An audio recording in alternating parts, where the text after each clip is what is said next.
ሰላም እንዴት ናችሁ? ሊዲያ ነኝ።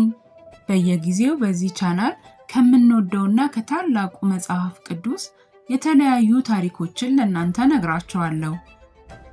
እናንተም እንደምትወዱትና እንደምትማሩበት አልጠራጠርም።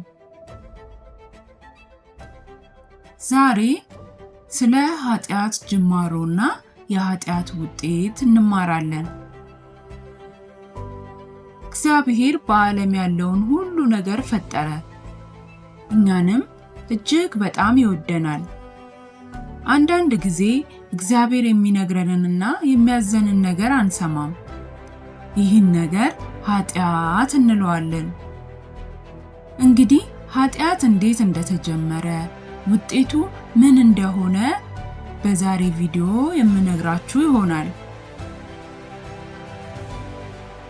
ከዚህ ቪዲዮ በፊት በነበረው እግዚአብሔር ፍጥረታትን ሁሉ እንደፈጠረ፣ በስድስተኛው ቀን ደግሞ በአምሳሉ አዳምን እንደፈጠረ ተምረናል።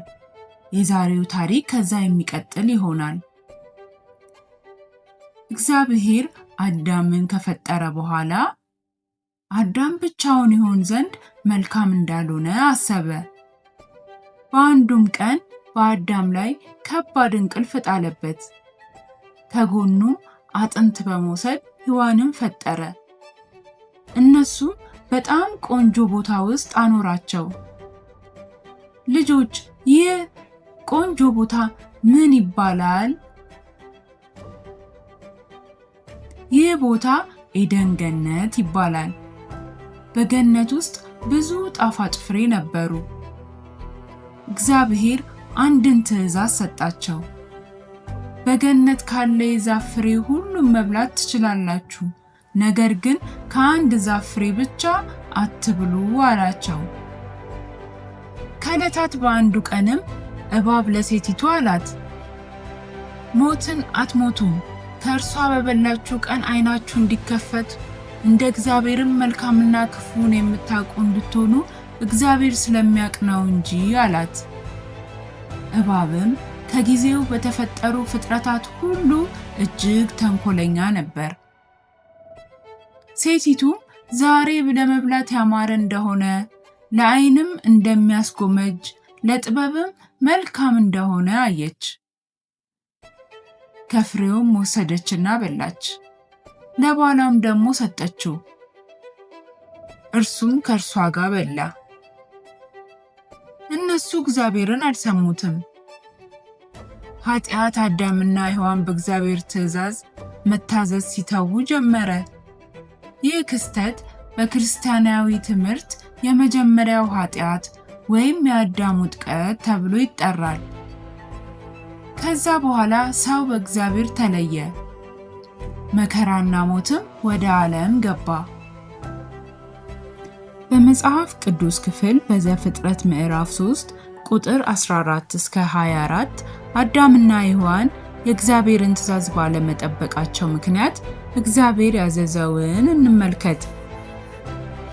እግዚአብሔር አምላክም እባብን አለው፣ ይህን ስላደረግ ከእንስሳት ከምድር አራዊትም ሁሉ ተለይተ አንተ የተረገምክ ትሆናለህ፣ በሆድህም ትሄዳለህ፣ አፈርንም በሕይወት ዘመን ሁሉ ትበላለህ።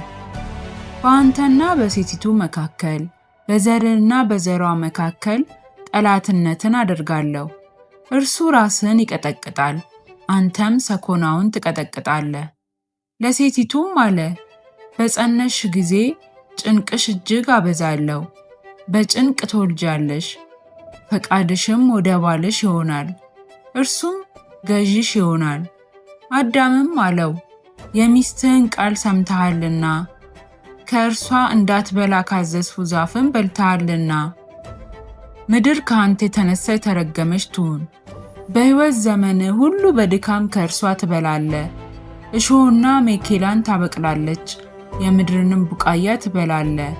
ወደ ወጣህባትን መሬት እስክትመለስ ድረስ በፊትህ ወዝ እንጀራን ትበላለህ፣ አፈር ነህና ወደ አፈር ትመለሳለህ። አዳምም ለሚስቱ ሔዋን ብሎ ስም አወጣ፣ የሕያዋን ሁሉ እናት ናትና። እግዚአብሔር አምላክም ለአዳምና ለሚስቱ የቁርበት ልብስ ያደረገላቸው አለበሳቸው። እግዚአብሔር አምላክም አለ፣ እነሆ አዳም መልካምና ክፉን ለማወቅ ከእኛ እንደ አንዱ ሆነ። አሁንም እጅን እንዘርጋ፣ ደግሞም ከሕይወት ዛፍ ወስዶ እንዳይበላ ለዘላለምም ሕይወት ሆኖ እንዳይኖር። ስለዚህ እግዚአብሔር አምላክ ከኤደን ገነት አስወጣው፣ የተገኘባትን መሬት ያርስ ዘንድ አዳምም አስወጣው። ወደ ሕይወት ዛፍ የሚወስደውንም መንገድ ለመጠበቅ ኪሩቤል የምትገለባበጥ የነበልባል ሰይፍን በኤደን ገነት ምስራቅ አስቀመጠ። ልጆች፣ አንዳንድ ጊዜ በዓለም ላይ የሚያሳዝን ነገር ይህን ያህል ለምን ይኖራል ብላችሁ ጠይቃችሁ ታውቃላችሁ? ሰዎች ለምንስ ይታመማሉ? እርስ በርሳቸውስ ለምን ይጠላላሉ? ለምንስ ጦርነት ይፈጠራሉ? እግዚአብሔር ዓለምን ሲፈጥር ሁሉ ነገር መልካምና ውብ ነበር።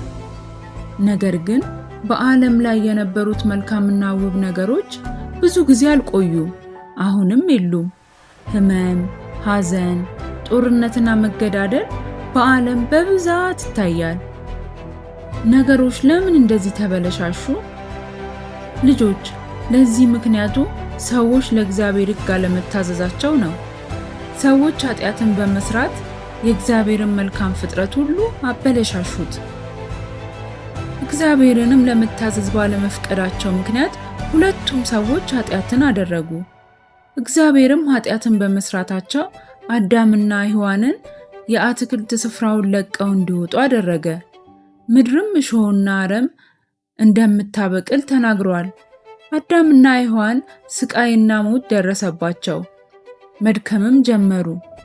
የኃጢአት ዋነኛውና በጣም መጥፎ የሆነው ውጤቱ አዳምና ሔዋን ቅዱስ ንጹሕ ከሆነው እግዚአብሔር መለየታቸው ነው። ከዚያም አዳምና ሔዋን በኋላ ሰው ሁሉ ኃጢአተኛ ሆኖ በመወለዱ ከእግዚአብሔር ተለይቶ ይሄድ ጀመር። ነገር ግን እግዚአብሔር አዳምና ሔዋንን ይወዳቸዋል። ልጆች፣ እግዚአብሔር ለአዳምና ለሔዋን ትእዛዝ የሰጣቸው እንዲያሳዝናቸው ሳይሆን ሊጠብቃቸው ስለፈለገ ነበር። ነገር ግን አዳምና ሔዋን የእግዚአብሔርን ትእዛዝ ባለመጠበቃቸው ምክንያት ከኤደን ገነት እንደወጡ አይተናል። ልጆች፣ ከዛሬው ክፍል ምን ተማራችሁ? ከዛሬ ክፍል የምንማረው እግዚአብሔር ትእዛዝ የሚሰጠን ስለሚወደንና ትእዛዙን እንድናከብር ስለሚፈልግ ነው። ስለዚህ ልጆችዬ በመጽሐፍ ቅዱስ እግዚአብሔር ያዘዘንን ነገር ማድረግ አለብን ማለት ነው። ልጆች፣ እስኪ ከኔ ጋር አጭር ጸሎት እንጸልይ። አባታችን ሆይ፣ እንድንሰማ እንድንታዘዝ እርዳን። መጥፎ ነገር ሲመጣ እንድንርቅ ኃይልን ስጠን። አሜን። ልጆች፣ ከዛሬ ትምህርት ጥሩ ነገር እንዳገኛችሁ አልጠራጠርም። በቀጣይ በሌላ ቪዲዮ እስክንገናኝ ድረስ ቻው ቻው።